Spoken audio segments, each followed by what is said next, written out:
If you're struggling with EBT backlogs or looking for the latest information on food assistance, you're not alone. Today's video is packed with crucial information just for you, including a sneak peek into some areas that are getting extra food stamps in February.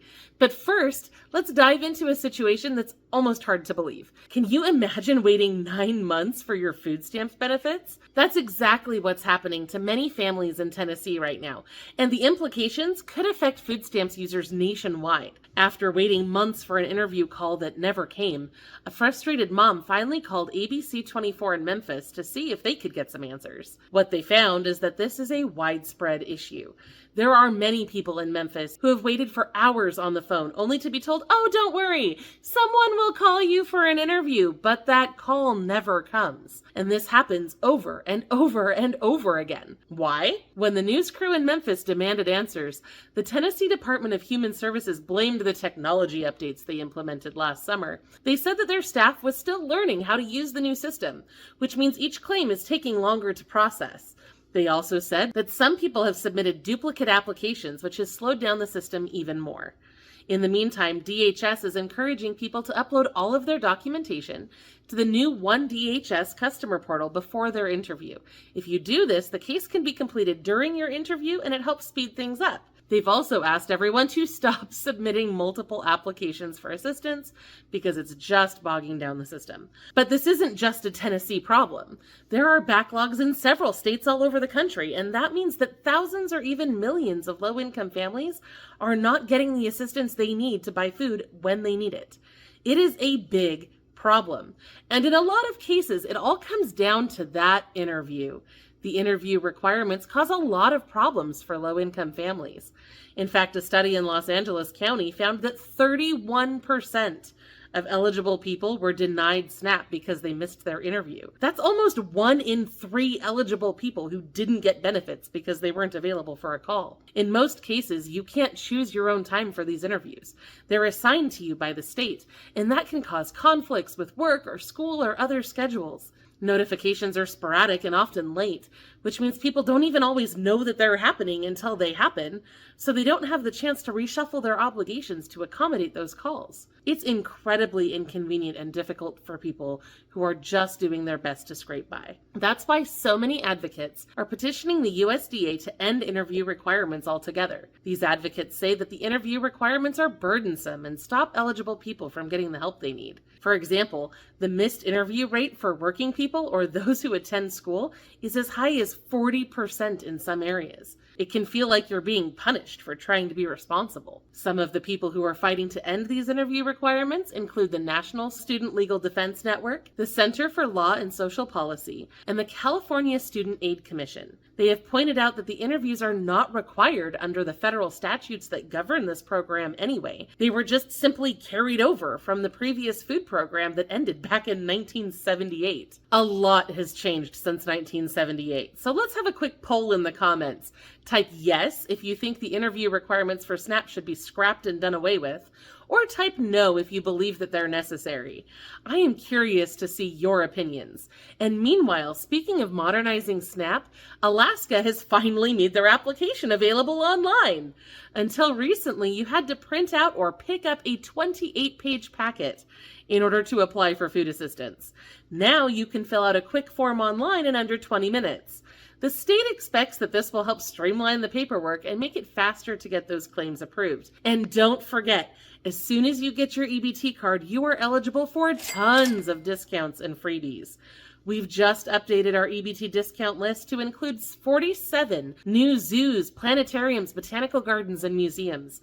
There have also been some removals too, as different venues have decided to stop offering these discounts. There are changes all over the place, from Alaska to Washington. So if you are in one of the affected areas, make sure that you check out our updated list of EBT discounts at lowincomerelief.com/EBT. Now let's talk about who can expect extra EBT in February.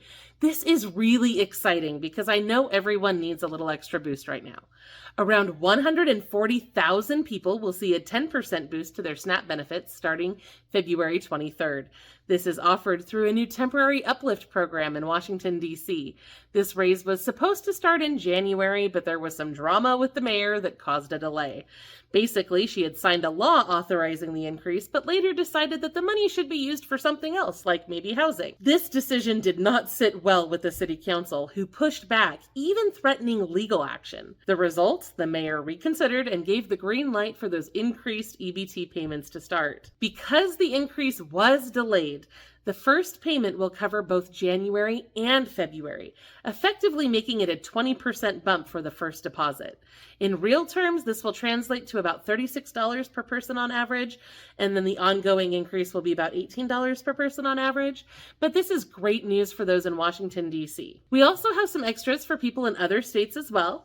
In a move to provide relief to those impacted by severe storms in December, tens of thousands of people across Maine are also set to receive extra EBT benefits. Those extra funds will be distributed to people who live in one of the 14 counties named on the State of Civil Emergency Declaration. You should be able to see the list appearing on screen, but I am not brave enough to try to pronouncing some of those names right now. But if you live in Cumberland or York counties as well, and you had a power outage that lasted for more than 4 hours, you may also be able to get extra EBT from this movement as well. However, there is an important exception to keep in mind. If you're among the 5,000 or so households who proactively filed an application for replacement benefits, first of all, good for you for knowing you could do that.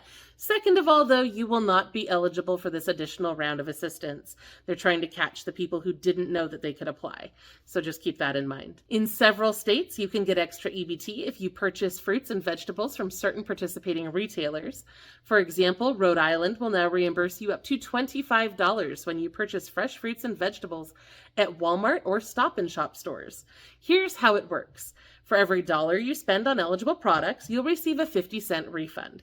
This offer applies to a variety of healthy choices like fruits, vegetables, salad kits, fresh herbs, garlic, and even edible seeds. Now remember, this is only at participating locations, so you need to make sure your local store is participating before you swipe your card or you could miss out. If they are participating, you'll get that money refunded back onto your EBT card after you pay. Now, moving over to Hawaii, there is a significant update from the USDA regarding SNAP benefits. Currently, SNAP benefits in Hawaii are calculated based on data from Honolulu only. However, this clearly doesn't capture the higher cost of living in other parts of the state. In response to this, the USDA is now planning to change that calculation. They're looking to revise how these benefits are calculated, aiming for a more accurate reflection of the diverse living costs across the state of Hawaii. This is where your voice can make a difference. The USDA is open to comments from the public until March 5th. After this date, they'll begin crafting new rules for calculating the SNAP benefits in Hawaii based on the feedback they receive. This is a chance for you to have a say in a decision that directly affects you, so I encourage you to reach out. Now, of course, millions of families will receive extra EBT this summer through the Summer EBT program. The application window for states has now closed, so we conclusively know that 35 states, 4 tribal nations, and all 5 U.S. territories are on board to distribute these additional benefits this summer.